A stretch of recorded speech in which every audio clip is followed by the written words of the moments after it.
Bismillahirrahmanirrahim. Assalamualaikum warahmatullahi wabarakatuh. Saudara, dengan saya Edi Mulyadi dari Forum News Network FNN. Saudara sekalian, saya biasanya bacain artikel orang ya, yang sering saya bacain punyanya Bang Rizal Fadilah, Bang Asari Usman, teman-teman saya di FNN, juga beberapa yang lain-lainnya ya. Tapi kali ini saya boleh ya bacain artikel saya sendiri ya, dimuat di FNN kemarin hari Ahad, maksud saya Senin 11 Oktober. Judulnya begini, kereta cepat Jakarta-Bandung untuk siapa? Nah ini, ya gitu ya. Oke. Soal kereta api cepat Jakarta-Bandung atau KCJB, pertanyaan pertama dan paling utama adalah untuk siapakah sebenarnya kereta api cepat ini? Penguasa pasti menjawab untuk rakyat. Tapi pertanyaan berikutnya, rakyat yang mana? Atau siapa rakyat yang dimaksud? Pak Dullah dan Pominah tentu adalah rakyat. Joni, Siska, dan Rudi juga rakyat. Tapi pengusaha dan anggota DPR pun rakyat. Begitu juga dengan Luhut, Airlangga, dan Jokowi juga rakyat. Kendati tiga nama yang disebut terakhir itu juga pejabat. Bahkan Jokowi adalah Presiden Republik Indonesia. Jadi rakyat bisa siapa saja ya. Jadi rakyat yang mana yang dimaksud? Sebagai rakyat, kira-kira bersediakah Anda nanti jika jadi beroperasi naik kereta api cepat Jakarta-Bandung dengan membayar tiket seharga Rp400.000 sekali jalan? Wih, mahal banget. Iya, memang mahal banget. Tapi kira-kira harga tiketnya memang pada kisaran angka itu, kalau belum berubah maksud saya ya. Ada yang bilang harga itu normal dan wajar. Bukankah waktu tempuh bisa diperpendek? Jika lewat jalan tol biasa butuh sekitar 2,5 sampai 3 jam Jakarta-Bandung, kelak dengan KCJB waktunya kurang dari 40 menit, tepatnya 39 menit. Oke, sepertinya bagus. Tapi Anda belum memasukkan waktu tempuh dari rumah ke stasiun kereta kan? Tolong hitung ulang dengan teliti, ya kan? Jadi, kan kalau kita mau naik kereta kan tidak bisa naik kereta dari depan rumah. Ya nggak bisa kan? Kita harus datang ke stasiun kereta. Nah, kalau rumah Anda dari stasiun kereta jauh, perlu waktu. Mungkin setengah jam, mungkin bisa lebih ya. Kalau setengah jam saja tambah 39 menit berarti sudah 69 menit atau hampir 70 menit kan begitu kan. Kalau macet lebih panjang lagi waktu. Kalau jaraknya lebih jauh lagi lebih panjang lagi waktunya. Makanya tadi saya minta tolong hitung ulang dengan lebih teliti ya. Biaya membengkak lagi. Direktur Keuangan dan Manajemen Risiko PT KAI Persero, Salus Rawijaya, mengatakan kebutuhan investasi proyek kereta api cepat Jakarta-Bandung atau KCJB naik sekitar 1,9 miliar dolar lagi. Wow! Dalam hitungan rupiah, angkanya mencapai 27 triliun lebih. Dengan begitu, untuk sementara nih kalau belum naik lagi ya, nilai investasi proyek super ambisius itu telah menyentuh 8 miliar dolar atau sekitar 114,24 triliun. Top. Dengan biaya investasi sebesar itu, berapa harga tiket yang harus penumpang bayar? Tergantung dari berapa lama titik impas alias break even point yang mau dicapai. Tentu saja BEP ini pun akan sangat dipengaruhi berbagai biaya, mulai biaya pembangunan, biaya operasional kalau jadi operasi maksudnya ya, dan biaya lain-lain termasuk aneka biaya siluman yang selalu saja ada pada setiap proyek. Saya, Edi Mulyadi nih ya, termasuk beruntung ikut hadir pada rapat yang digelar Menko Perekonomian waktu itu Darmin Nasution. Hadir antara lain Menko Kemaritiman Rizal Ramli, Menteri atau Kepala Bappenas Sofyan Djalil, Menteri BUMN waktu itu Rini Sumarno, Menteri Perhubungan Ignatius Johan, Menteri Keuangan Bambang Brojonegoro, dan sejumlah pejabat eselon 1 dan 2 lintas kementerian. Rapat yang digelar sekitar pukul 19 waktu Indonesia Barat itu di kantor Darmin ini terbilang lumayan penting. Agendanya membahas 2 proposal proyek kereta api cepat Jakarta-Bandung. Supaya tidak repot, sebelumnya Bappenas sudah menyewa Boston Consulting Group untuk melakukan review atas kedua proposal tersebut. Kepada pejabat Bappenas di sebelah saya, duduk sebelah saya bertanya, berapa fee Boston Consulting Group untuk review ini? Dia bilang $150.000. Wow, saya tanya lagi, berapa lama pekerjaannya? 2 pekan. 2 pekan $150.000. Oke lah, nggak apa-apa lah kalau itu sudah dikeluarkan kan waktu itu kan. Menurut BCG, Boston Consulting Group, kedua proposal sama-sama punya kelemahan dan keunggulan. Proposal Jepang lebih mahal, itu karena teknologi yang digunakan bisa dikatakan lebih unggul.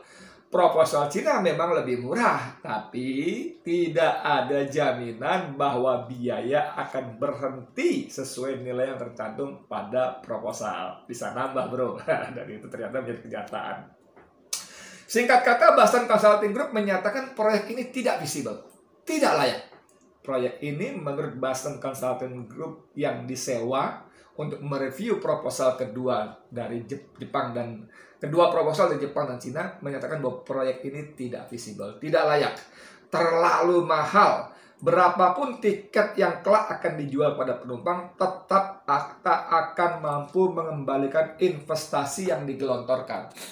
Mau dijual 100.000, 200.000, murah ya? Enggak, karena rapat ini yang saya ceritakan malam ini adalah terjadi pada tahun 2015. Jadi kira-kira 6 tahun yang lalu ya. Berapapun yang dijual, 100.000, 200.000, tidak akan menutup investasi dan biaya operasionalnya. Bandingkan, misalnya dengan harga tiket travel beraya saat itu untuk Jakarta-Bandung hanya 40.000. Hanya 40.000. Kalau dijual 200.000, berarti 5 kali lipat. Oke? Saya sempat ngobrol dengan Menko RR itu di Jalan Ramli ya, soal kedua proposal Jepang dari Cina. Beberapa hari sebelum rapat di kantor Darmin. Sebagai Menko Maritim, dia sempat menerima perwakilan Jepang dan Cina tentu saja secara terpisah untuk keperluan ini ya. Oh ya, sebagai informasi saja, Kemenko Maritim saat itu mengkoordinasikan 4 kementerian, yaitu Kementerian Energi dan Sumber Daya Mineral, Kementerian Perhubungan, Kementerian Kelautan dan Perikanan, serta Kementerian Pariwisata. Jadi, jangan heran kalau Rizal Ramli ikut cawe-cawe dalam proyek KCJB ini, oke? Sejak awal, RR sudah mengingatkan bahayanya menggandeng Cina. Sejak awal, Rizal Ramli sudah mengingatkan bahayanya menggandeng RR Cina ya. Dia mengatakan proposal Cina memang terlihat lebih murah, tapi di sana belum dijelaskan bagaimana biaya pembebasan lahan dan kemungkinan terjadinya cost overrun. Apa cost overrun? Biaya tambahan.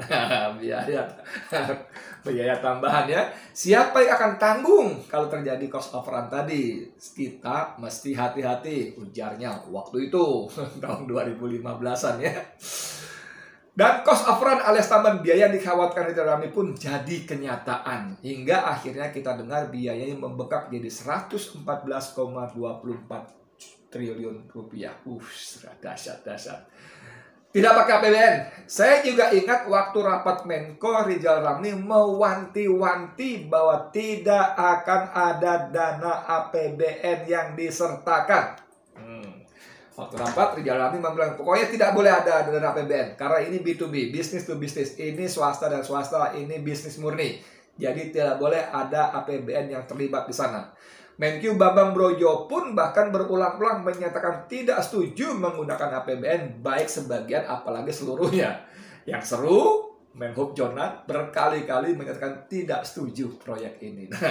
Jonan lebih fix lagi sikapnya. Tidak setuju, pokoknya tidak setuju. Alasan apa dia bilang? Jakarta-Bandung sudah dilayani kereta parahyangan. Ada beberapa maskapai yang terbang untuk rute ini.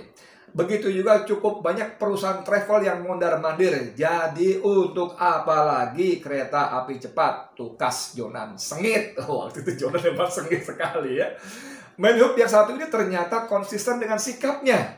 Itu dibuktikan dengan ketidakhadirannya pada groundbreaking atau peresmian berletakan batu pertama proyek yang dilakukan oleh Presiden Jokowi. Apa ingatnya Jonan Balelo? Mungkin saja. Uniknya, Rini malam itu terlihat ngotot. Dia mati-matian berusaha meyakinkan rapat bahwa proyek kereta api cepat ini sangat penting, dibutuhkan rakyat, akan memperpendek waktu tempuh, bla bla bla bla. Rini itu ngotot banget ya. Begitu bernafsunya Rini, sampai-sampai Jonan bertanya, kenapa Ibu Rini begitu semangat? Kalau tidak salah ingat, waktu itu ya, kalau saya tidak salah ingat, dia mengulangi pertanyaan yang sama hingga 2-3 kali. Gila ya. Saya melihat Rizal Ramli senyum-senyum sendiri melihat debat Jonan versus Rini. Saya tidak tahu apa makna senyum-senyum misterius tersebut. Namun belakangan saya baru paham Rini memang bisa disebut saat itu orang yang paling bertanggung jawab atas proyek ini. Saya katakan saat itu ya, karena apa? Karena memang waktu itu belum muncul manusia super bernama Luhut Binsar Panjaitan. Kalau tidak salah, Sofyan Jalil sempat bertanya, jika ternyata kelak konsorsium BUMN sebagai pemilik KCJB tak bisa membayar kewajibannya pada Cina, apa solusinya? Dengan enteng Rini menjawab, kita minta mereka duduk lagi untuk merestrukturisasi utang, termasuk penjadwalan ulang pembayarannya. Saya ingat betul tuh, dengan santainya sekali. Orang semua khawatir ini nggak layak, orang khawatir ini bakal rugi, orang khawatir ini nanti BUMN yang bergabung dengan Cina untuk proyek ini akan tidak mampu mengembalikan investasi yang ditalangi oleh Cina, gitu kan? Lalu Rini mengatakan, nggak khawatir, nggak usah, nanti kita suruh duduk aja, mereka suruh rapat lagi, mereka suruh bicara soal restrukturisasi utang, termasuk rescheduling, ya, penjadwalan ulang termin-termin pembayarannya. Wih, gampang bener. Sebagai Menteri BUMN, Rini Sumarno sempat menyampaikan pujian dan berterima kasih kepada Cina. Alasannya, negara tirai bambu tersebut mau terlibat dalam proyek kereta api cepat Jakarta-Bandung yang digarap oleh PT Kereta Cepat Indonesia Cina. Kembali pada senyum misterius Rizal Ramli. Juli silam, dia menulis, Rini Suwandi jangan ngilang dong. Ada berita kickbacknya loh, kata RR lewat akun Twitter pribadinya @ramlirizal pada Sabtu 10 Juli 2021.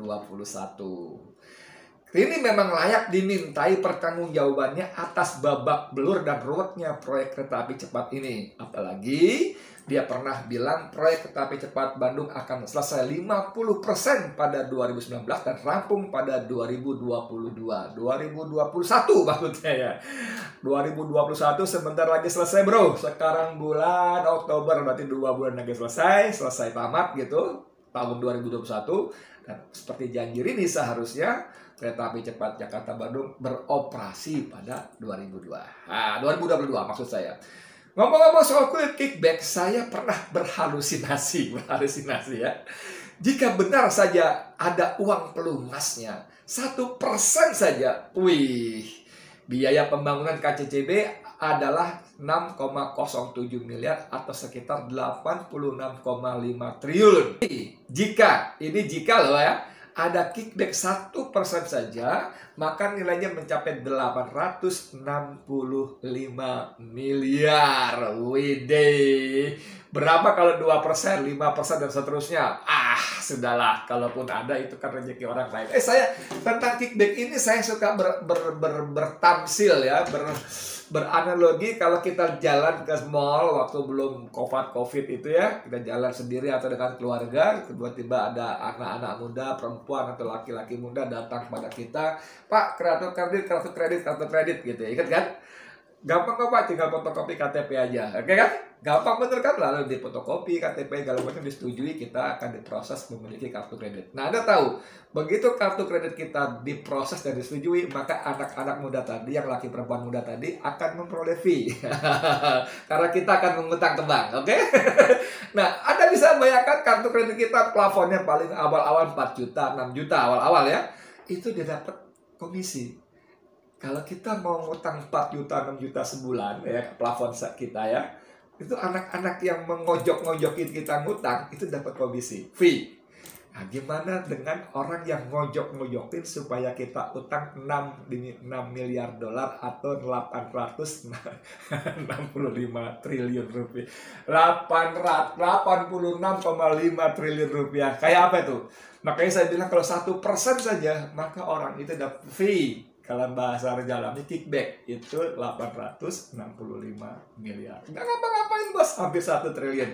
Siapa yang bayar? Ya kita rakyat Indonesia untuk kickback yang tadi, karena pasti diperhitungkan dalam bunganya. Ganti jagoan. Bagaimana sekarang? Sepertinya KCCB terancam. Seperti biasa, kalau merasa kepepet, Jokowi akan mengeluarkan jurus pamungkas. Apa? Menugaskan jagoan andalannya. Siapa? Luhut Binsar Panjaitan. Lelaki yang oleh sebagian publik digelari Menteri Atasi Segala Urusan atau ASU, Atasi Segala Urusan, kembali mendapat tugas baru sebagai Ketua Komite Proyek Kereta Api Cepat Jakarta Bandung. Surat tugasnya dituangkan dalam Perpres nomor 93 tahun 2021 tentang percepatan penyelenggaraan prasarana dan sarana kereta api cepat Jakarta dan Bandung. Saya tidak tahu persis apa pertimbangan Jokowi nekat meneruskan proyek ini. Dia bahkan tak segan-segan menjilat ludah sendiri. Lewat Perpres nomor 93 tahun 2021, Jokowi mengizinkan penggunaan dana APBN. Dana APBN untuk membiayai KCCB. Padahal sebelumnya dia sudah menyatakan tidak akan menggunakan APBN. Tapi untuk urusan mencela-mencele alias tak konsisten, mantan tukang mebel asal Solo ini kan memang jagonya, ya kan? Dulu dia pernah bilang nggak boleh pakai APBN, sekarang pakai APBN. Ya, memang biasa mencela-mencele. Makanya kalau Jokowi ngomong jangan buru-buru percaya. Itu sebabnya anak-anak BUI menyebut dia dengan julukan The King of Lip Service. Pertanyaannya, rakyat harus mensubsidi. Yang jadi soal lah gitu ya. Yang jadi soal, apa makna dilibatkannya APBN dalam proyek KCCB? Bukankah review Boston Consulting Group sejak awal menyatakan proyek ini tidak layak, tidak ekonomis? Bukankah sebelumnya telah dideklarasikan bahwa proyek ini murni bisnis to bisnis atau B2B? Hanya antar perusahaan, yaitu konsorsium 4 BUMN dan perusahaan Cina, ya kan? Satu hal yang pasti, suntikan APBN ke proyek kereta api cepat bakal mengganggu efektivitas APBN bagi pembangunan. Bukankah keputusan Jokowi ini berdampak pada terjadinya pergeseran alokasi anggaran APBN 2022 yang telah disepakati? Pastilah. Kalau Jokowi mengatakan boleh pakai APBN, kan APBN ditetapkan posnya ini, pasti ada digeser, ada dipindah alokasinya, ya kan? Bukankah di saat pandemi seperti ini pemerintah harusnya fokus dan serius dengan alokasi untuk perlindungan sosial, belum lagi alokasi anggaran dan belanja rutin lainnya, termasuk pembayaran pokok dan bunga utang. Nah, kira-kira pos anggaran mana yang bakal digeser untuk keperluan kereta api cepat Jakarta Bandung ini? Betul nggak? Pertanyaan lain, kalau KCCB adalah proyek bisnis, kenapa? Kenapa rakyat yang harus ikut menanggung? Dengan harga tiket minimal 400.000 sekali jalan, siapakah kelak yang bakal jadi penumpangnya? Rakyat yang mana? Kalangan menengah atas. Berapa banyak dari mereka yang mau? Bukankah penumpang yang tak punya kendaraan sendiri juga harus membayar ongkos taksi dari stasiun, dari dan ke stasiun kereta? Ya, tadi saya bilang di awal tadi. Kalau kita naik kereta kan tidak bisa di depan rumah, depan gang, depan jalan seenaknya, tapi harus datang ke stasiun. Nah, datang ke stasiun itu dari rumah menuju stasiun perlu waktu. Perlu biaya tambahan, entah taksi, entah Grab, Gokar, dan sebagainya, bahkan cuma Gojek dan sebagainya. Tapi perlu waktu dan perlu biaya tambahan, oke? Dengan jumlah penumpang yang pasti tidak banyak, karena kalangan atas tadi sedikit, dan jangan-jangan mereka cuma ingin coba doang. Selfie-selfie kayak rasanya setelah itu dia nggak naik-naik lagi, karena pengen coba doang. Ya kan? Dengan jumlah penumpang yang pasti tidak banyak, sampai kapan titik impas bakal tercapai? Oh, ini ada anggota dewan mengatakan 40 tahun pun ini nggak bakal kembali investasinya. Ada ya beritanya ya. Bagaimana jadinya dalam operasionalnya terus merugi? Bukankah Light Rail Transit LRT dari Palembang yang babak belur karena terusan rugi bisa jadi pelajaran berharga? Tapi kan pemerintah nggak mau belajar hal seperti ini, ya.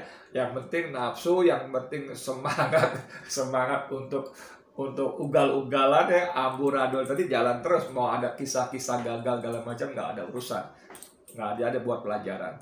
Pertanyaan sederhananya, kenapa proyek ini ngutot dan terus dipaksakan? Bukankah akhirnya jadi beban negara dan rakyat?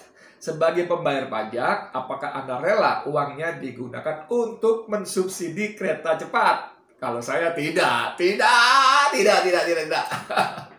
Tapi sebagai rakyat kita bisa apa? Protes, aksi demonstrasi. Emang ngaruh, ya? Emang ngaruh? Enggak ngaruh. Pemerintah tutup mata, tutup telinga. Sudah bagus kalau tak diciduk dengan dalih melanggar undang-undang ITE, kan? Jokowi memang dikenal sangat ugal-ugalan dalam hal pembangunan infrastruktur. Jalan tol, bandara, dan pelabuhan dibangun dengan serampangan. Entah ada studi kelayakannya atau tidak. Faktanya berbagai proyek tadi berakhir mubazir. Ada bandara Kertajati yang disulap jadi bengkel pesawat karena sepi penumpang. Kenapa? Jauh letaknya Kertajati di mana, Bandung di mana. Dari Bandung ke Kertajati, dari Kertajati bandara ke Bandung lagi perlu waktu, perlu biaya. Aduh. Akhirnya sepi penumpang. Ada pelabuhan yang tak punya akses jalan, gila gak? Ada bendungan yang tak ada saluran irigasinya, gila gak? Yang penting proyek, kerja. Duit. Markup, kan begitu kan? Edan.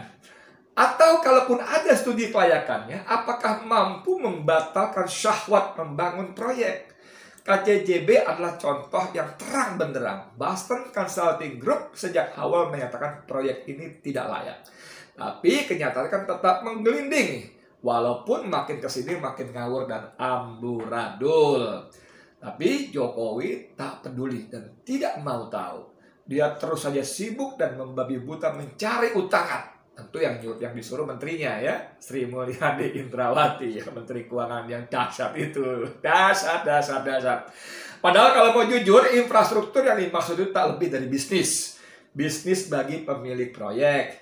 Bisnis bagi RRC yang datang dengan utangan, dengan tenaga kerja dan bahan baku. Juga bisnis bagi para pemburu rente. Termasuk bisnis buat pejabat yang getol mempromosikan dan sekaligus jadi maklar proyek-proyek dari RRC. Anda tahu kan, Anda tentu tahu kan siapa yang saya maksud. Artikel ini oleh teman saya Jusman Dale, sama-sama di FNN, itu dimuat di tweetnya. Dan ternyata sampai tadi jam 9 kurang tadi, jam 8 lewat tadi, penayangannya mencapai 310.691 kali ya, nanti ada ya. Lalu tampilan media ada 65 dan total engagement itu artinya frekuensi orang berinteraksi dengan tweet ini 44.980.